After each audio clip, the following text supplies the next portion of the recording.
नमस्कार. आत्ता आलेल्या खबरेनुसार शिवसेना पुन्हा एकदा तुटली आणि एक तुकडा पडून परत एकदा शिंदे सेनेच्या पदरात पडला. उद्धव ठाकरेंची पार्टी फुटतेय आणि शिंदेंचं भलं होत आहे. खेटरं खातायत भाजपवाले आणि प्रॉब्लेम होतोय फडणवीसांना. म्हणजे बघा कशी गंमत आहे.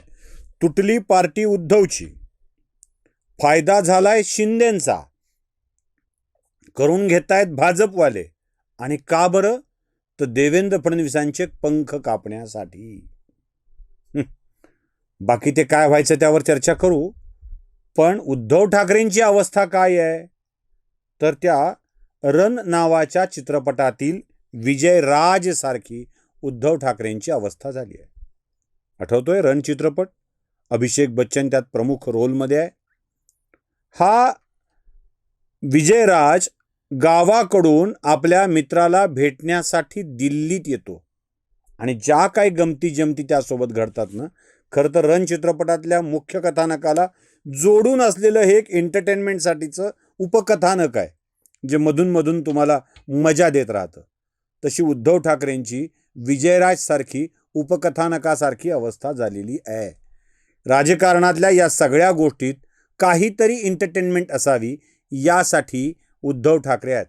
आणि उद्धव ठाकरेंनी हे स्वतःच मान्य केलंय, मी धक्का पुरुष झालो आहे.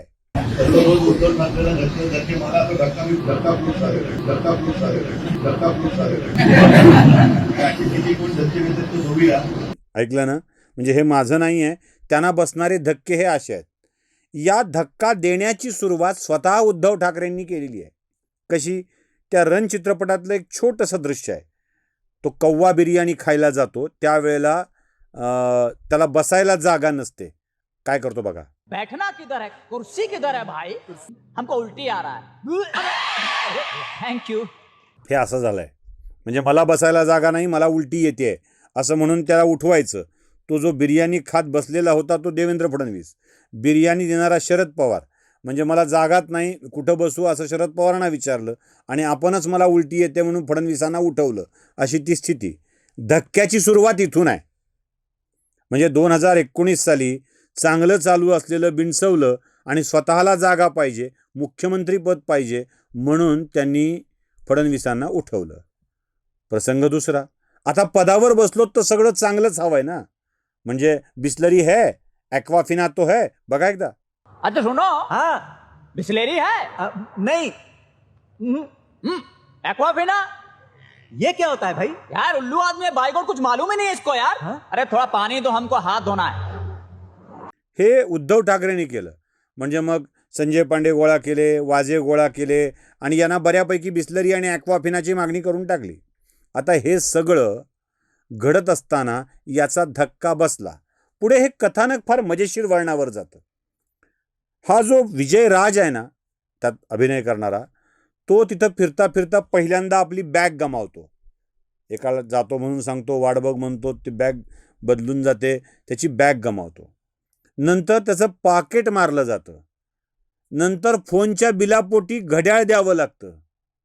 नंतर एक जण त्याला गंगेत उडी मारायला सांगतो, काली गंगा आहे म्हणतो, त्यात उडी मारायला सांगतो आणि कपडे पळवून नेतो. कसा बसा बाहेर येतो. एक जण खाण्याचं आमिष दाखवून त्याची किडनी काढून घेतो. आणि शेवटी तर त्याला एका ब्लू फिल्ममध्ये काम करावं लागतं. ही स्थिती विजयराजची येते चित्रपटातली. उद्धव ठाकरेंचं वेगळं काय होत आहे? स्वतः धक्का पुरुष झालो असं घोषित करून टाकलं आणि एक एक धक्के बसू लागले. पहिल्यांदा आमदार गेले, पुन्हा खासदार गेले, आता विधान परिषदेतला आमदार गेला, आता कदाचित विधानसभेतला आमदार जाण्याची जास्त शक्यता आहे. सगळं गमावलं, सगळं. बरं, एवढं गमावल्यावर सुद्धा शहाणपण यावं की नाही? अजिबात शहाणपण आलेलं नाही आहे. म्हणजे मला आश्चर्य याचं वाटतंय की पार्टी फोडली जाते आहे उद्धवची. पार्टीतली माणसं फुटून बाहेर पडतायत आणि जात आहेत शिंदेंच्याकडं. बघा, फुटतोय उद्धव, भरती शिंदेंच्यामध्ये, जबाबदार अमित शहा. आणि का केलं जात आहे? तर देवेंद्र फडणवीसांचे पंख कापावे म्हणून. बाप लेक इतक्या बेमालूम पद्धतीने हे सांगतायत ना. आमच्याकडं एक म्हण आहे, हाल्या बिमार आणि पखालीला इंजेक्शन. दुसरी एक म्हण आहे, आग सोमेश्वरी बंब रामेश्वरी. हाल्या बिमार पडल्यावर पखालीला इंजेक्शन देऊन हाल्याची प्रकृती सुधरत नसते, उलट ती बिघडत जाते. उद्धव ठाकरे आपल्या बिमार पडलेल्या हाल्याला इंजेक्शन देण्यासाठी फडणवीसांचं नाव घेत आहेत आणि इंजेक्शन कुणाला तरी तिसऱ्यात लावत आहेत. गंमत अशी आहे की आपलं नुकसान होत आहे, आपला प्रॉब्लेम आहे हे समजूनच घ्यायचं नाही आहे. उद्धव ठाकरे काय म्हणतात, ऑपरेशन फडणवीस चाललंय, पंख कापले चाललेत, मग काय कापू. अरे आश्चर्य आहे. माझ्या बरोबर पंतप्रधान पदाच्या शर्यतीत येऊ शकतो म्हणून आत्ताच याचे पंख कापा. पंख कापा हा मराठीतला शब्द आहे, हा मराठीतला शब्द आहे. मग दुसरं काय कापायचं, पंख नाही तर नाही. म्हणजे मला देवेंद्रला विचारायचंय, तुम्ही पक्षी नाही, मला पंखच नाही, बरं पंख नाही कापत मग दुसरं काय कापू ते सांग. मी वापरतो तसा शब्द. किती पानसटपणानं बोलणार तुम्ही. पंख नाही तर मग तुमच्याकडे काय काय कापू. काय कापता उद्धव ठाकरे तुम्ही. फडणवीसांनी समजा माझे काही कापाच असं म्हटलं, जरा थोडं मी शब्दांचा वापर मर्यादित करतोय. मग काय कापू असं त्यांनी विचारलंय आणि समजा फडणवीस म्हणाले काप माझे. तुमचा धंदा आहे का दुसऱ्याचे कापण्याचा. तुमचं मग ते कापतो काय सांगा, मग मी ते बोलतो ते कापतो. काय विचित्रपणा आहे ना हा. म्हणजे उद्धव ठाकरे काय बोलतात हे त्यांना तरी कळतं का, त्यांना तरी पटतंय का. मग काय कापू, कापा ना. मग तुमचा धंदाच असेल तर ते बसतील तुमच्या समोर कपडे काढून, कापायचे तिथले कापा. जमेल नाही जमायचं. मग उगा कशाला बोलायचं उद्धव ठाकरेंनी हे सगळे असले विषय.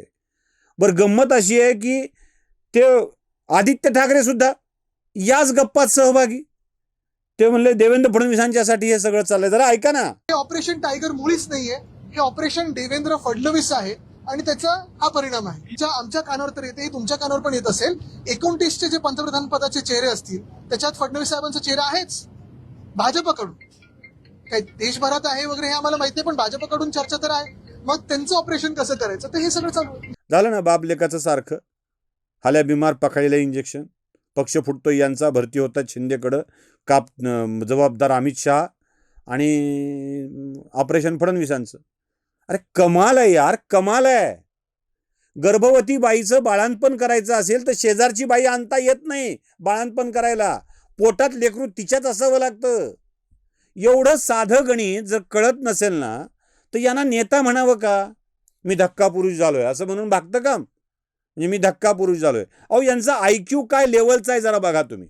IQ काय लेवलचा आहे.